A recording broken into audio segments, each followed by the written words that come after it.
От 10 години Хабиб пази една от най-големите туристически забележителности в Истанбул – къщата от сериала Перла. Въпреки че живее сам, няма миг спокойствие, защото постоянно идват фенове на сериала.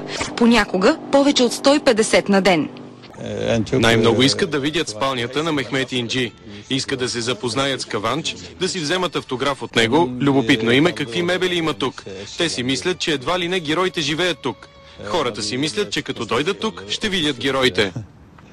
Хабиб прекарва с екипа на сериала Перла 3 години. Тези 3 години бяха незабравими, но след снимките на финалния епизод, всички артисти, заедно с режисьора, сценариста, се хвърлиха с дрехите в басейна. После имаше парти около басейна. Наистина беше много весело. Къщата от Перла се намира на азиатския бряг на Босфора, в един от най-скъпите квартали в Мегаполиса – Кандала. Това е една от най-старите къщи около Босфора и има историческа стойност от първа степен. Води се за исторически паметник.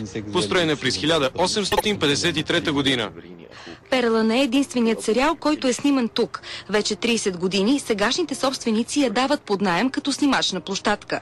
Те ползват вилата само за лятна резиденция. Преди 12 години се опитали да я продадат, но не се намерил купувач за поисканите $20 милиона. Днес къщата, известна още като вилата на Ебут Ефенди, струва $75 милиона. По непотвърдена информация, продуцентската компания плаща наем от $20 000 на епизод.